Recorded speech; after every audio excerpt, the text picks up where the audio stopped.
बहुत समय पहले की बात है। एक छोटा सा गांव था। उस गांव में एक ब्राह्मण अपनी पत्नी और दो बेटियों के साथ रहता था। वह ब्राह्मण बहुत ही गरीब था। वह भिक्षा मांगकर अपने परिवार का गुजारा किया करता था। उस ब्राह्मण ने जैसे तैसे करके अपनी दोनों बेटियों का विवाह कर दिया था। परंतु गरीबी तो जैसे उसके भाग्य में लिखी हुई थी, उसका पीछा नहीं छोड़ रही थी। एक दिन की बात है, ब्राह्मणी ने अपने पति से कहा, हे स्वामी, मैं अपनी बेटी और जमाई को सावन मास में भोजन कराने के लिए अपने घर बुलाना चाहती हूँ, इसलिए आज आप ज्यादा भिक्षा मांग कर लेकर आना। ब्राह्मणी की बात सुनकर ब्राह्मण सुबह ही घर से जल्दी निकल गया। ब्राह्मण गांव में जाकर दोपहर तक भिक्षा मांगता रहा। दूसरे दिन ब्राह्मणी ने स्वादिष्ट भोजन बनाया। भोजन बनाने के बाद वह अपनी रसोई से किसी काम के लिए बाहर चली गई। थोड़ी देर बाद जब वह ब्राह्मणी वापस आई तो उसने देखा कि उसकी सारी रोटियां गायब थी।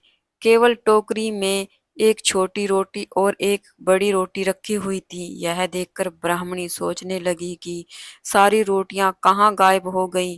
तब ब्राह्मणी ने ब्राह्मण से कहा, देखो जी, रसोई से सारी रोटियां गायब हो गई हैं। अब हम क्या करेंगे? बेटी और जमाई को मैंने खाने पर बुला लिया है। तब ब्राह्मण ने कहा, तुम ऐसा करो, तुम बेटी और जमाई को भोजन कराकर विदा कर देना। आज हम लोग पानी पीकर ही रह लेंगे। तब ब्राह्मण ने कहा कि जब तक तुम बेटी और दामाद को भोजन करा के विदा कर देना, मैं भगवान महादेव के दर्शन करने के लिए काशी की यात्रा पर जा रहा हूँ। तुम पीछे से घर का ध्यान रखना। इधर घर पर ब्राह्मणी ने अपने बेटे और जमाई को भोजन कराकर विदा कर दिया। जब ब्राह्मण काशी जी पहुंचा तो उसने देखा बहुत से लोग पत्तल और दोने बना रहे थे। ब्राह्मण ने उनसे पूछा, तुम इतने सारे पत्तल और दोने किसके लिए बना रहे हो? तब उन लोगों ने कहा, सावन मास में काशी मंदिर में सावन मास का भंडारा चल रहा है। यह पत्तल और दोने वहीं के लिए बन रहे हैं। तब वह ब्राह्मण भी वहीं बैठकर पत्तल और दोने बनाने लगा। पत्तल और दोने बनाने के बाद वह भी भंडारे में पहुंच गया। वहां जाकर उसने पहले भगवान के दर्शन किए, उसके बाद भोजन करने के लिए भंडारे में चला गया। अब ब्राह्मण ने दो पत्तल मंगवाई। एक पत्तल का खाना उसने खुद खाया और दूसरे पत्तल का खाना एक मटकी में रखकर गांव जाने वाली एक औरत को यह कहकर पकड़ा दिया कि यह मटकी मेरी पत्नी को गांव में पकड़ा देना। वह औरत रोज गांव से दूध लाकर काशी जी में बेचने के लिए आती थी। उस औरत ने ब्राह्मण से कहा, मैं जरूर आपकी पत्नी को यह मटकी पकड़ा दूंगी। तब उस औरत ने वह मटकी अपने सिर पर रख ली और गांव की ओर चल दी। जब वह औरत गांव की ओर जा रही थी तो आधे रास्ते में ही वह मटकी भारी हो गई। तब उस औरत को यह देखकर बड़ा ही आश्चर्य हुआ कि जब मटकी सर पर रखी थी तो वह बहुत हल्की थी, अब यह अचानक भारी कैसे हो गई। और उस औरत ने मटकी को सर से उतार कर देखा और उसमें हाथ डालकर देखना चाहा तो उस औरत का हाथ उस मटकी में फंस गया। तब वह औरत और ज्यादा घबरा गई और बोली, हे भगवान, यह तो ब्राह्मण की अमानत है। वह औरत कहने लगी, हे भगवान, ब्राह्मण की सौगात ब्राह्मण के घर जाए। इतना कहने के बाद औरत का हाथ उस मटकी से छूट गया। घर आकर उस औरत ने वह मटकी अपनी सास को दे दी और कहा, माँ जी, अभी तो रात्रि होने वाली है, यह ब्राह्मणी की मटकी है, सुबह ब्राह्मणी को देनी है। अब उस औरत की सास से रहा नहीं गया।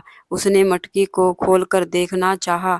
उसमें हीरे और मोती भरे हुए थे। अब सास के मन में लालच आ गया। वह मन ही मन सोचने लगी, मैं इस मटकी को अपने पास ही रख लूंगी। इसमें तो हीरे मोती भरे हुए हैं। मैं एक दूसरी मटकी में गेहूं भर कर रख दूंगी। उसे मैं ब्राह्मणी के घर पहुंचा दूंगी। किसी को क्या पता चलेगा। तब उस सास ने एक मटकी ली और उसमें गेहूं भरने के लिए अपने कोठार में चली गई और उसने जैसे ही अपनी टंकी को खोला तो उसमें से कीड़े निकले। यह देखकर सास घबरा गई। वह बोली, ब्राह्मण की सौगात ब्राह्मण के घर जाए, हमारे गेहूं वापस से गेहूं हो जाए। इतना कहते ही उसके गेहूं वापस गेहूं में बदल गए। अब सास ने सुबह ही ब्राह्मणी को बुलवाया और उसकी मटकी को उसको सौंप दिया। ब्राह्मणी वह मटकी लेकर अपने घर चली गई। ब्राह्मणी ने जब वह मटकी खोल कर देखी तो उसमें से हीरे मोती निकलने लगे।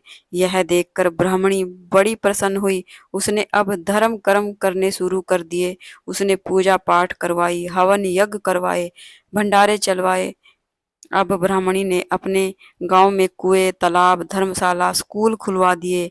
ब्राह्मणी खूब धर्म कर्म करने लगी। उधर ब्राह्मण ने महादेव के दर्शन करने के लिए अब आगे की यात्रा शुरू कर दी। अब आगे की यात्रा में जाने पर ब्राह्मण को महादेव जी एक साधु के भेष में खड़े मिले। साधु भेष में महादेव उस ब्राह्मण की परीक्षा लेना चाहते थे। महादेव ने कहा, अरे ब्राह्मण, तू कहाँ जा रहा है? ब्राह्मण ने कहा, मैं तो अमरनाथ की गुफा में महादेव जी के दर्शन के लिए जा रहा हूँ। तब साधु भेष में महादेव ने कहा, यदि तू महादेव का सच्चा भक्त है तो इस आग में कूद कर दिखा। यह सुनकर ब्राह्मण आग में कूदने के लिए तैयार हो गया। तब महादेव ने कहा, अरे नहीं नहीं, तू इस आग में नहीं, तू इस कुएं में कूद जा। तब महादेव की बात सुनकर ब्राह्मण कुएं में कूदने लगा तो महादेव बने साधु ने कहा, अरे नहीं नहीं, कुएं में नहीं, तू इस भड़भूंजे के भाड़ में अपने सिर को दे दे। ब्राह्मण साधु की बात सुनकर भड़भूंजे के भाड़ में सिर देने लगा तो अब साधु बने महादेव ने कहा, अरे नहीं नहीं ब्राह्मण, तू इस तलवार से अपनी गर्दन को काट ले। अब ब्राह्मण तलवार लेकर गर्दन काटने लगा तो साधु भेष में भगवान ने उसके हाथ से तलवार ले ली और बोले, तू तो सच में भगवान भोलेनाथ का बहुत ही बड़ा भक्त है। चल ठीक है, तू मेरे साथ मेरे आश्रम में रह। उसके बाद ब्राह्मण साधु बाबा के साथ उनके आश्रम में चला गया। उस समय रात्रि होने वाली थी। साधु बने महादेव ने ब्राह्मण को आटा, दाल, चावल और थोड़ा सा सामान और दिया और उसको भोजन बनाने के लिए कहा।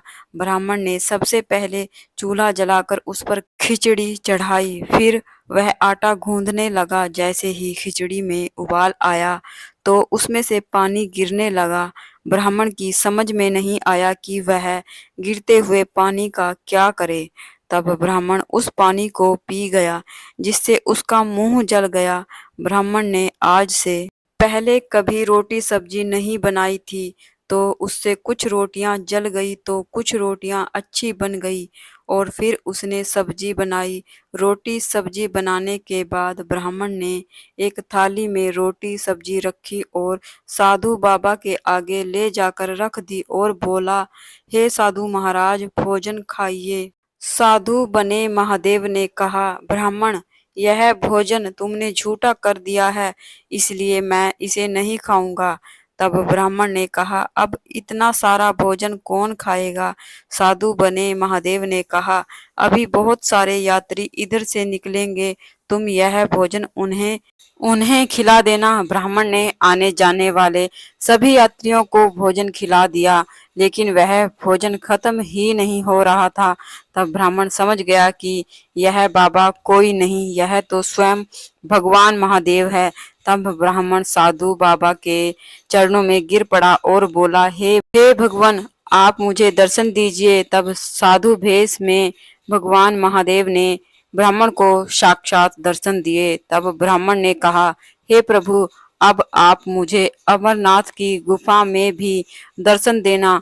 भगवान ने कहा, पुत्र, जिस जगह मैं खड़ा हूँ वहीं पर अमरनाथ की गुफा है। तुम इसमें कोई संदेह मत करो। तेरा जो भी वरदान है तू मांग ले, मैं तुम्हें वरदान देना चाहता हूँ। तब ब्राह्मण बोला, हे प्रभु, आप तो सर्वज्ञ हैं, अंतर्यामी हैं, आप त्रिलोकी हैं, त्रिकालदर्शी हैं, आप सब कुछ जानते हैं। मैं बहुत गरीब हूँ, मैं रोज भिक्षा मांग कर लाता हूँ, लेकिन फिर भी मैं और मेरी पत्नी पेट भरकर भोजन नहीं खा पाते। मैं बड़ा ही दरिद्र हूँ। हे भगवान, आप मेरी गरीबी को दूर कर दीजिए। तब भगवान भोलेनाथ ने ब्राह्मण से कहा, हे पुत्र, तुम पूरे सावन मास में स्नान करो और हर सावन मास के सोमवार का व्रत करो। ऐसा करने से तुम्हारी सारी गरीबी दूर हो जाएगी। और साथ ही भगवान भोलेनाथ ने ब्राह्मण को एक बटोई दी और कहा, पुत्र यह बटोई तुम अपने साथ लेकर जाओ। तुम इससे जो भी चीज मांगोगे इसमें बनकर आ जाएगी। ब्राह्मण यह सुनकर बड़ा ही प्रसन्न हो गया और वह बटोई लेकर अपने घर की ओर चल दिया। रास्ते में उसे एक तालाब दिखाई दिया। ब्राह्मण तालाब में पानी पीने के लिए उतरा। जैसे ही उस ब्राह्मण ने तालाब में पानी पीने के लिए हाथ डाला तो उसके हाथ में एक बेल पत्र आ गया। उस बेल पत्र को देखते ही ब्राह्मण को सावन मास के सोमवार की याद आ गई। उस दिन सावन मास का पहला सोमवार था। उसने वहीं पर बैठकर मिट्टी का अंगूठे के आकार जितना शिवलिंग बनाया और पूजा की। फिर वह सोचने लगा कि अब मैं सावन मास की कथा किससे सुनाऊंगा। वह इधर उधर देखने लगा। तभी उसे खेत में काम करता हुआ एक किसान दिखाई दिया। अब ब्राह्मण उसके पास गया और बोला, अरे भाई, मेरा आज सावन सोमवार का व्रत है, क्या तुम मेरी कहानी सुन लोगे? तब वह किसान बोला, अरे भाई, मैं जब तक तुम्हारी कहानी सुनूंगा तब तक तो मैं अपना बहुत सारा खेत जोत लूंगा, अपनी फसल का बहुत सारा काम कर लूंगा। मेरी फसल पक्की पकाई पर खड़ी है। तू जा अपनी कहानी किसी और को सुना। यह सुनकर ब्राह्मण दुखी हो गया और वह वापस मुड़ गया। जैसे ही ब्राह्मण आगे जाने लगा तो उसी समय उधर उस किसान के खेत में आग लग गई। अब किसान समझ गया यह सब कुछ उस ब्राह्मण की कहानी ना सुनने के दोष के कारण हो रहा है। अब वह किसान उसी समय भागा भागा आया और उस ब्राह्मण के पास आकर बोला, अरे ब्राह्मण भाई, मैं तुम्हारे सावन मास के सोमवार की कथा को जरूर सुनूंगा। ब्राह्मण ने फिर वहीं बैठकर उस किसान को सावन मास के सोमवार की कहानी सुनाई। जैसे ही कहानी पूरी हुई, किसान के खेत में लगी आग अपने आप ही बुझ गई। उसकी फसल को कोई नुकसान नहीं हुआ। उसके बाद ब्राह्मण घर की ओर आगे चल दिया। चलते चलते सावन मास का दूसरा सोमवार आ गया तो उस ब्राह्मण ने फिर से दूसरे सावन सोमवार का व्रत करने का निश्चय किया। पहले वह तालाब पर गया, स्नान किया। स्नान करने के बाद उसने मिट्टी के अंगूठे के आकार के बराबर शिवलिंग बनाया और पूजा करी। पूजा करने के बाद उसकी कहानी सुनने वाला वहां कोई नहीं दिखाई दिया। तभी ब्राह्मण की नजर एक भेड़ बकरी चराने वाले गडरिये पर पड़ी। तब ब्राह्मण उस गडरिये के पास गया और बोला, अरे भाई, आज मेरा सावन मास के दूसरे सोमवार का व्रत है, क्या तुम मेरी सावन मास के व्रत की कथा को सुन लोगे? तो गडरिये ने ब्राह्मण की बात सुनकर मना कर दिया। उसने कहा वह कहानी नहीं सुनेगा। ब्राह्मण यह सुनकर बड़ा दुखी हुआ। दुखी होकर वह वापस मुड़ा। जैसे ही ब्राह्मण मुड़ा तो गडरिये की सभी बकरियां बेहोश होकर नीचे गिरने लगी। अब यह देखकर गडरिया घबरा गया। वह गडरिया भागा भागा ब्राह्मण के पास आया और बोला, अरे भैया, मैं तुम्हारे सावन मास की कहानी सुनना चाहता हूँ। ब्राह्मण ने वहीं बैठकर उसे सावन मास की कहानी सुनाई। जैसे ही कहानी पूरी हुई तो गडरिया की बकरियां भी खड़ी हो गई और घास चरने लगी। उसके बाद ब्राह्मण वापस घर की ओर चल दिया। चलते चलते उसे एक गांव मिला। उस गांव में ब्राह्मण की दोनों बेटियों की शादी हुई थी। यानी उस गांव में ब्राह्मण की दोनों बेटियों की ससुराल थी। ब्राह्मण की दो बेटियां थी। बड़ी बेटी अमीर घर में ब्याही थी। ब्राह्मण की छोटी बेटी गरीब घर में ब्याही हुई थी। ब्राह्मण पहले अपनी अमीर बेटी के पास गया और उसने कहा, बेटी, आज मेरा सावन मास के तीसरे सोमवार का व्रत है, तुम मेरी कहानी सुन लो। लेकिन अमीर बेटी ने अपने बाप की कहानी सुनने से मना कर दिया और बोली, पिताजी, मेरे पास आपकी कहानी वहानी सुनने का समय नहीं है। यह सुनकर ब्राह्मण बहुत दुखी हुआ और दुखी होकर अपनी छोटी बेटी, जो कि गरीब घर में ब्याही हुई थी, उसके घर गया। छोटी बेटी के घर जब ब्राह्मण पहुंचा तो वह दरवाजे पर ही खड़ी थी, क्योंकि उसने बड़ी बेटी के घर से निकलते हुए अपने पिता को देख लिया था। अब जब बड़ी बेटी के घर से ब्राह्मण निकला तो बड़ी बेटी के घर में अचानक से आग लग गई और घर में जितना भी धन था चोर वह धन चुरा कर ले गए। जब ब्राह्मण को इस बात का पता चला तो वह बहुत दुखी हुआ। इधर ब्राह्मण ने अपनी छोटी बेटी से कहा, बेटी आज मेरे सावन मास के तीसरे सोमवार का व्रत है, तू मेरी कहानी सुन ले। छोटी बेटी अपने पिता से मिलकर बहुत खुश हुई, उसका आदर सत्कार किया। उसने कहा कि पिताजी मैं पूजन की सामग्री लेकर आती हूँ। छोटी बेटी पूजन की सामग्री लेकर आई तो ब्राह्मण ने वहीं बैठकर शिवलिंग की पूजा की और सावन मास के सोमवार की कहानी छोटी बेटी को सुनाई। जैसे ही कहानी खत्म हुई, छोटी बेटी का घर अन्न धन के भंडार से भर गया। छोटी बेटी ने इसका राज अपने पिता से पूछा। तब ब्राह्मण ने अपनी छोटी बेटी से कहा, बेटी यह सब कुछ सावन मास के सोमवार के व्रत की कहानी सुनने के पुण्य से प्राप्त हुआ है। इसके बाद ब्राह्मण फिर अपने घर की ओर चल दिया। जब वह ब्राह्मण गया तो उसके गांव में खूब बाग बगीचे लगे हुए थे। अब सावन मास का चौथा सोमवार आ गया था। ब्राह्मण ने सावन मास के चौथे सोमवार पर गांव में भंडारा किया, पूरे गांव को जीमने का न्योता दिया। तब ब्राह्मण ने अपनी पत्नी को बटोई वाली पूरी बात बताई। तब ब्राह्मण और ब्राह्मणी दोनों तालाब पर गए, वहां पर अंगूठे के आकार जितना शिवलिंग बनाया और उसकी पूजा करी। फिर घर आकर ब्राह्मण ने बटोई से तरह तरह के व्यंजन मांगे, जिससे कि पूरे गांव में भोजन का प्रसाद बांटा जा सके। भोजन पूरे गांव ने किया। प्रसाद इतना स्वादिष्ट था कि सभी प्रशंसा करके जा रहे थे। तब ब्राह्मण ने अपने गांव के राजा के लिए भी प्रसाद भिजवाया। राजा ने इतना स्वादिष्ट प्रसाद पहले कभी नहीं खाया था। उसने इसका राज पूछा तो सैनिकों ने कहा कि महाराज, ब्राह्मण के पास एक ऐसी बटोई है जिससे वह कुछ भी चीज मांगता है तो वह चीज बनकर आ जाती है। राजा ने कहा, ऐसी बटोई तो मेरे महल में होनी चाहिए, उस ब्राह्मण के पास इसका क्या काम। तब राजा ने सैनिकों को आदेश दिया कि जाओ ब्राह्मण से बटोई लेकर आओ। तब सभी सैनिक ब्राह्मण के पास गए और उससे बटोई लेकर चले गए। अब बेचारा ब्राह्मण कुछ नहीं कर पाया, वह फूट फूट कर रोने लगा। राजा बटोई पाकर बहुत खुश हो रहा था। वह मन ही मन सोचने लगा कि अब मैं पूरी नगरी को भोजन कराऊंगा। दूसरे दिन राजा ने पूरी नगरी को भोजन के लिए निमंत्रण दिया। राजा ने बटोई से व्यंजन मांगे, लेकिन बटोई में से खाना बनकर नहीं आया। जब राजा ने यह देखा तो उसे बहुत गुस्सा आया। उसने ब्राह्मण को गिरफ्तार करने का आदेश दिया। जब सैनिक ब्राह्मण के घर उसे गिरफ्तार करने के लिए गए तो ब्राह्मण पहले से ही वहां से भाग चुका था, क्योंकि ब्राह्मण पहले से ही जानता था कि बटोई में से खाना बनकर नहीं आएगा और जब राजा को इस बात का पता चलेगा तो वह मुझे पकड़कर दंड देगा। इसलिए ब्राह्मण पहले से ही वन में जाकर छुप गया। वन में जाने के बाद ब्राह्मण को भगवान भोले शंकर की याद आई। वह सोचने लगा कि मुझे महादेव से मिलकर मदद मांगनी चाहिए। इस तरह ब्राह्मण महादेव को ढूंढने के लिए निकल पड़ा। आगे जाने पर चलते चलते उसे रास्ते में एक नदी दिखाई दी। उस नदी ने ब्राह्मण से पूछा कि अरे भाई, तुम कहाँ जा रहे हो। ब्राह्मण ने नदी से कहा, मैं महादेव जी से मिलने जा रहा हूँ, मैं उनसे अपनी समस्या का निवारण पूछूंगा। तब नदी ने कहा, अगर महादेव तुम्हें मिल जाए तो तुम मेरी समस्या का निवारण भी पूछ लेना। ब्राह्मण ने कहा, जरूर पूछ लूंगा, लेकिन मुझे पूछना क्या है। नदी ने कहा, अरे भाई, मेरी नदी का पानी कोई भी नहीं पीता है। कोई जीव जानवर पशु पक्षी इंसान कोई भी मेरी नदी का पानी नहीं पीता। अगर गलती से कोई मेरी नदी का पानी पी लेता है तो उसकी तत्काल मृत्यु हो जाती है।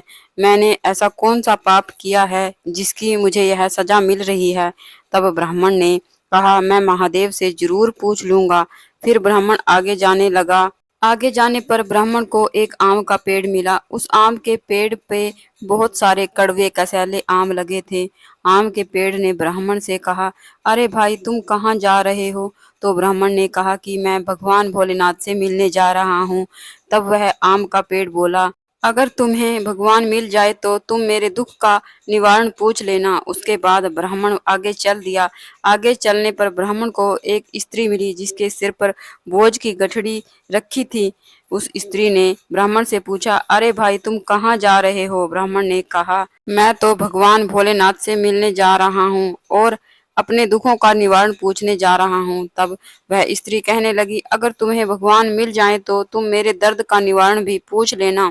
देखो भाई, मेरे सिर पर बोझ की गठड़ी पड़ी है, मैं इस बोझ से दबी जा रही हूँ। तुम भगवान से मिलकर पूछना कि मेरा यह दर्द किस तरह से दूर होगा। फिर ब्राह्मण आगे चल दिया। अब चलते चलते वह आगे पहुंचा तो उसे एक घोड़ा मिला जिसकी पीठ पर बड़ा सा फोड़ा था। घोड़े ने ब्राह्मण से कहा, अरे भाई, तुम कहाँ जा रहे हो? तब ब्राह्मण ने कहा कि मैं तो भगवान भोलेनाथ से मिलने जा रहा हूँ, अपने दर्द और अपने दुख का निवारण पूछने। तब वह बोला, अरे भाई, अगर तुम भगवान भोलेनाथ के पास जा रहे हो तो मेरे दुख का निवारण भी पूछ लेना। मेरी पीठ पर यह फोड़ा उगा है जिससे मुझे बहुत दर्द होता है, और कोई भी घुड़सवार मेरी पीठ पर बैठता है तो मैं दर्द की वजह से उसे नीचे गिरा देता हूँ। तब वह व्यक्ति मुझे डंडे से खूब मारता है। और भगवान भोलेनाथ तुम्हें मिल जाएं तो मेरे दर्द का निवारण भी पूछ लेना कि मेरी पीठ पर इतना बड़ा फोड़ा क्यों है और यह कब ठीक होगा। ब्राह्मण ने कहा कि मैं जरूर तुम्हारे दर्द का निवारण पूछ लूंगा। अब ब्राह्मण आगे चल दिया। आगे जाने पर ब्राह्मण को एक गाय मिली जो अपने बिछड़े हुए बछड़े के लिए तड़प रही थी। गाय ने भी ब्राह्मण से कहा, अरे भाई, मेरे दुख का निवारण भी तुम भगवान से पूछ लेना। मेरा खोया हुआ बछड़ा मुझे कब वापस मिलेगा?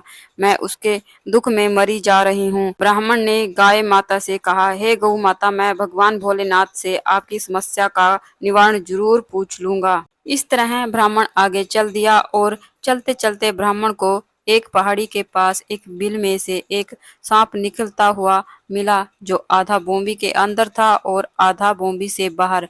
सांप ने ब्राह्मण से कहा, अरे भाई, तुम कहाँ जा रहे हो? तब ब्राह्मण ने कहा, मैं भगवान भोलेनाथ से मिलने जा रहा हूँ। भगवान भोलेनाथ मुझे मिल जाएंगे तो मैं उनसे अपने दुख का निवारण पूछूंगा। तब वह सांप बोला, अरे भाई, तुम मेरे दुख का निवारण भी पूछ लेना।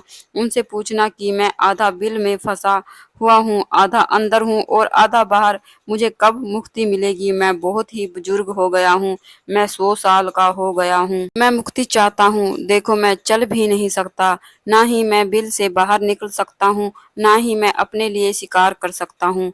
तब ब्राह्मण सांप से बोला, हे सर्प देवता, भगवान से मैं आपके दुखों का निवारण जरूर पूछ लूंगा। फिर ब्राह्मण आगे चल दिया। आगे उसे एक अमीर सेठ मिला। सेठ ने ब्राह्मण से कहा, अरे भाई, तुम कहाँ जा रहे हो?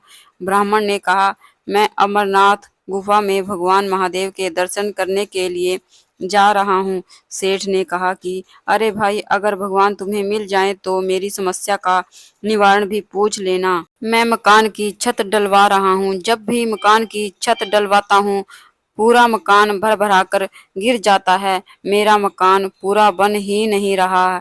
मैंने ऐसा क्या कसूर कर दिया जो मेरा मकान पूरा बन ही नहीं रहा? ब्राह्मण ने कहा कि मैं जरूर महादेव से आपके दुख का निवारण पूछ लूंगा। ब्राह्मण फिर आगे चल दिया। उसे एक पीपल के पेड़ के नीचे एक साधु महात्मा जी बैठे हुए मिले। साधु महात्मा ने ब्राह्मण से पूछा, अरे भाई, तुम कहाँ जा रहे हो? ब्राह्मण ने कहा कि मैं तो भगवान भोलेनाथ से मिलने के लिए जा रहा हूँ। तभी भोलेनाथ ने उसे साक्षात दर्शन दिए। अब ब्राह्मण भगवान भोलेनाथ के चरणों में गिर पड़ा और रोने लगा और बोला, हे भगवान, आपने मुझे जो बटोई दी थी वह मेरे से राजा ने छीन ली है और मेरी बेटी का सारा धन चोर चुरा कर ले गए। उसके घर में आग लग गई है। हे भगवान, मेरे दुखों को दूर कीजिए। भगवान ने ब्राह्मण से कहा, अरे पुत्र, वापस अपने घर जा। राजा खुद तुझे बटोई वापस करने के लिए आएगा और अपनी गलती की माफी तुझसे मांगेगा, और तेरी जो बड़ी बेटी है उसे सावन मास के सोमवार की कथा जरूर सुनाना, सब ठीक हो जाएगा। तब ब्राह्मण ने रास्ते में मिले सभी दुखियों के दुख का निवारण पूछा। सबसे पहले ब्राह्मण ने नदी के बारे में पूछा। तब भगवान भोलेनाथ बोले कि वह नदी पूर्व जन्म में देवरानी और जेठानी थी। वह आपस में लड़ाई किया करती थी, इसलिए इस जन्म में वह खारी नदी बनी। पुत्र, तुम उस नदी का पानी पी लेना। उस नदी का पानी अमृत के समान मीठा हो जाएगा। फिर ब्राह्मण ने आम के पेड़ में जो सड़े गले और कसैले आम थे उनके बारे में पूछा। तब भगवान ने कहा, यह आम का पेड़ भी अपने पूर्व जन्म के कर्मों का फल भोग रहा है। यह आम का पेड़ पूर्व जन्म में एक धनी सेठ था। यह किसी की भी मदद नहीं करता था, इसलिए इस जन्म में यह आम का पेड़ बना और इसके पेड़ में कड़वे और कसैले फल लगते हैं। पुत्र, तू उस आम के पेड़ से एक आम तोड़कर खा लेना। उस पेड़ के सभी आम मिश्री के समान मीठे हो जाएंगे। और फिर ब्राह्मण ने उस स्त्री की समस्या का निवारण पूछा। तब भगवान भोलेनाथ ने कहा, हे पुत्र, वह स्त्री भी अपने पूर्व जन्म के कर्मों का फल भोग रही है। पूर्व जन्म में यह खुद गरम रोटी खाती थी और अपनी सास और ननद को ठंडी और बासी रोटी देती थी, इसलिए उसके सिर पर यह बोझ पड़ा है। पुत्र, तुम उसकी गठरी को हाथ लगा देना, उसका बोझ अपने आप ही हल्का हो जाएगा। फिर ब्राह्मण ने घोड़े के बारे में पूछा। तब भगवान भोलेनाथ ने कहा कि पुत्र, यह घोड़ा भी पूर्व जन्म में रणभूमि में अपने मालिक को मरने के लिए छोड़कर भाग गया था, इसलिए इसकी पीठ पर फोड़ा है। पुत्र, तुम उस फोड़े पर हाथ लगा देना और उस घोड़े पर सवारी कर लेना, सब ठीक हो जाएगा। फिर उस ब्राह्मण ने सांप के बारे में पूछा। तब भगवान भोलेनाथ ने कहा, यह सांप भी अपने पूर्व जन्म के पापों का फल भोग रहा है। पूर्व जन्म में यह सांप एक मुनीम था। यह लोगों को जमीन और गहने पर पैसे उधार दिया करता था। इस तरह इसने कई लोगों के गहने और जमीन हड़प ली।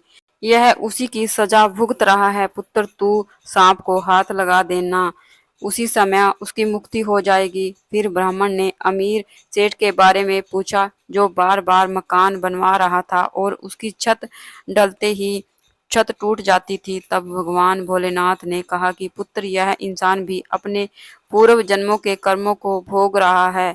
पूर्व जन्म में इसके पास धन की कोई कमी नहीं थी। इसके एक बेटा था और एक छोटा भाई था। इसका छोटा भाई बहुत गरीब था। उस गरीब की एक लड़की थी। उसके पास बेटी का विवाह करने के लिए पैसे नहीं थे। छोटे भाई ने बड़े भाई से अपनी बेटी के विवाह के लिए पैसे मांगे, लेकिन इस बड़े भाई ने छोटे भाई की बेटी के विवाह के लिए पैसे नहीं दिए। उसी पाप का फल वह भोग रहा है। पुत्र, तू अमीर सेठ से कहना कि वह किसी गरीब लड़की का विवाह करके उसे खूब सारा धन दहेज दे। अगर वह ऐसा करेगा तो उसका घर बन जाएगा और उसकी छत कभी नहीं टूटेगी। ब्राह्मण ने भगवान महादेव को प्रणाम किया और वह खुशी खुशी घर की ओर चल दिया। फिर रास्ते में उसे जो भी दुखियारे मिले, उन सब की समस्याओं का निवारण किया। इस तरह सबके दुखों का निवारण करता हुआ वह अपने गांव की ओर चला गया। उस रात्रि को महादेव ने उस गांव के राजा को सपने में दर्शन देकर कहा, हे राजन, तुमने ब्राह्मण की जो बटोई ली है उसे तुम सुबह होते ही वापस कर देना, क्योंकि वह बटोई मैंने ही उसे दी थी। वह मेरा परम भक्त है। वह हर साल सावन मास में स्नान करता है और सावन मास के हर सोमवार का व्रत करता है। अगर तुमने उसकी बटोई वापस नहीं की तो मैं तुम्हारा सर्वनाश कर दूंगा। तुम्हारा राज्य, सुख, वैभव सब कुछ छीन लूंगा और नष्ट कर दूंगा। सुबह होते ही राजा ने अपने सपने की बात अपनी पत्नी को बताई तो राजा की रानी ने कहा कि अब ब्राह्मण को उसकी बटोई वापस कर देना। उसे तो सावन मास के स्नान और सावन मास के सोमवार के व्रत का फल मिला है, जो उसे भगवान महादेव ने दिया है। आप उसकी बटोई उसे वापस कर दीजिए।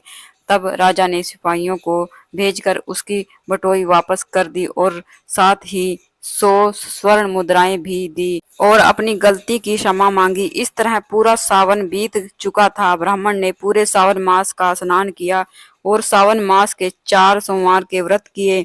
ब्राह्मण ने सावन मास के व्रत और स्नान का उद्यापन करने के लिए पूरे गांव को भोजन पर बुलवाया, साथ ही अपनी दोनों बेटियों और जमाइयों को भी बुलवाया। तब ब्राह्मण ने ब्राह्मणी से अपनी दोनों बेटियों और जमाइयों को शिवजी का पूजन करने के लिए कहा और उसके बाद ब्राह्मण ने बटोई में से स्वादिष्ट व्यंजन मांगे और अपनी बेटी और जमाइयों के साथ उसने पूरे गांव को भोजन करवाया और खूब दान पुण्य किया।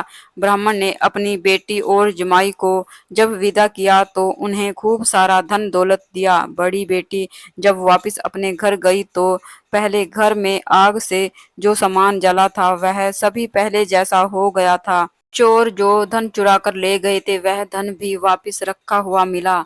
हे शंकर भगवान भोलेनाथ, जैसे सावन मास का स्नान और सोमवार का व्रत का फल आपने ब्राह्मण और ब्राह्मणी को दिया, ऐसा ही फल उनको भी देना जो यह कथा सुन रहे हैं और सावन मास के सोमवार के व्रत और कथा सुनते हैं। हे भगवान भोलेनाथ, उनकी सभी इच्छाओं को पूरी करना और ब्राह्मण की तरह उन पर अपने आशीर्वाद की कृपा बनाए रखना, उनके पापों का हरण करना, उनकी सभी मनोकामनाओं को पूरा करना। हे भगवान, कहते सुनते हुकारा भरते हुए जो भी कोई इस कथा को सुन रहा है उसकी सभी इच्छाओं को पूरी करना। हर हर महादेव। दोस्तों, अगर आपको यह कहानी अच्छी लगी है तो कमेंट में हर हर महादेव जरूर से लिखना।